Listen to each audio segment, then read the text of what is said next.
Kusog na kayo ulan. Ano? Ang atuang road trip karon gikan sa New Bataan sa Bamboo Garden Resort pabalik dito sa Maragusan. Ano, diretso. Agian nato ning pinaka-famous na gianan diri sa New Bataan, kining lang ginatawag na shadow kung asa 40 degrees ang angle sa kasada pasubida pabalik sa Maragusan.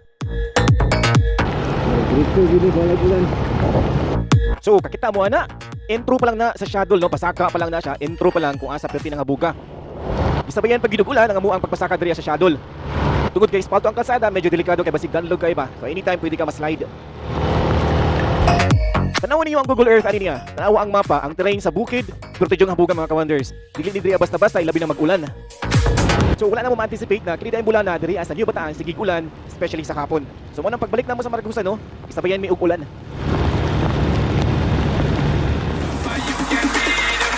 Kini nga taong giagian karon wala pa gid mismo dito sa shadow no kung asa nga pasaka ta. Diriya pa ta sa Patag, diriya sa New Bataan sa ilahang lugar, sa ilahang community. Kung asa nindot kayong kalsada diri mga ka-wonders so espalto. Walay libawong, kana lang delikado kay ulan-ulan man. So karon mga ka-wonders, diri na ta sa portion na kung asa nagsugod na og pasubida ang atuang road trip gikan sa New Bataan no. Muna ni ang ginatawag dito nga nanata sa tiilan diriya sa shadow kung asa nagsugod na siya pasaka. Sugod na og inclination ang atuang pagsubida diriya sa may padulong sa shadow.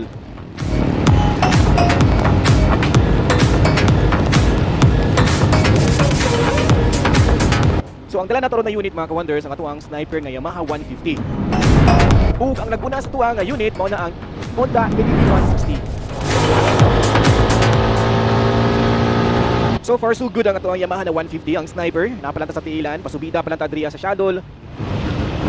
So far so good man, pati po ng ADV no, murag wala lang man sa ADV 160 ang pasubida diriya. And bali, first time po na mo musubida diriya nga ulan nga, wala na mo anticipate ani dai siya ka medyo delikado no, nya danlog ang kalsada. Dito sa sa atong irahin. So kini diri nga area mo na ang overlooking dito sa New Bataan, kining naay murag barricade diriya sa kilid no. Kung mapansin niyo mga ka-wonders, utong-utong na nga ang motor, ang atuang sniper kay incline na gid kayo ang kalsada pasaka na siya dito sa shadow na gid mismo na kung asa pero tinagyon delikado kay danlog kayo ang kalsada karon kay nagulan. Meron. Ulan na. Pila na kaha nga disgrasya ang nahitabo dinhi ano, mga motor nga nahulog, pila na kaha. Hindi may tabo ano ron. Una kami mga tubig na nagtabok. Ay na ron. Black road paray. Delikado po din mga ka-wonders kay naay tubig nga ming tabok sa kalsada.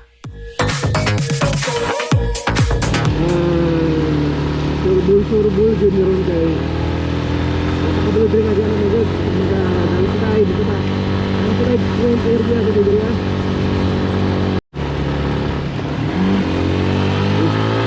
Sigurado ko nadungog ninyo, napansin ninyo sa motor nga utong-utong na ito ang makina tungod kay pasubida na gid ta.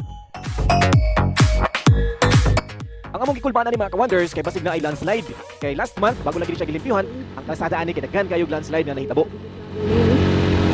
Di ulan. Ikaw ulan lang sa dyan ang tabo. Nagkakaroon tayo nagtiring dito karon. Isa pud sa mga danger ani basig matungnan ka nga ikaw mahulugan og bato bagikan sa taas, impas gyud. Ayon tagagmay lang kung dagko kayo.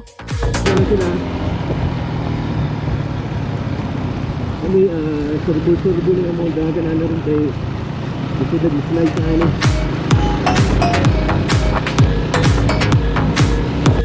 Ano gusto ko sa magkablat na rin panganod. Kaya kaya rin ang panganod kay zero visibility kaya dito dito. Sensya na mo sa audio nato no kay wala ta nagamit og mic, naka waterproof casement ato ang GoPro ani mo nang inana siya kahinay no.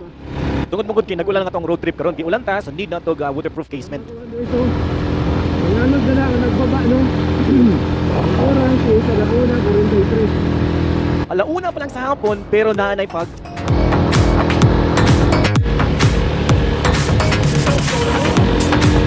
Kung mapasin niyo mga ka-wonders, ang tingog sa atong makina sa atong Yamaha Sniper nga 150, perminti gyud siya naka-revolution, perminti siya nakutong tungod kay walay humpay ang pagsubida. Dinhi sa shadow, paingon dito sa kung ginatawag nga Sky High or Skyway nga restaurant. Ang limpuli ang panganod. Araw, ano ba na?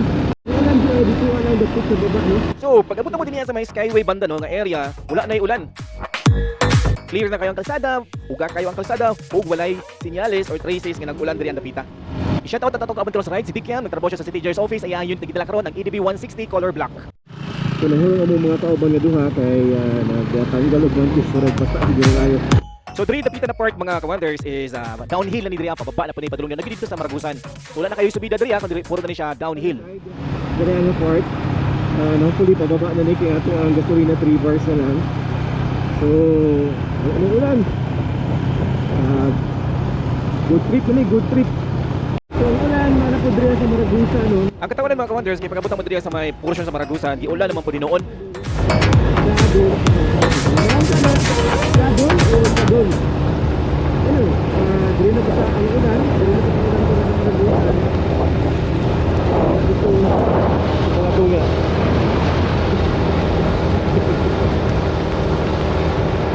Ay nako, Maragusan yung nagulan na mo.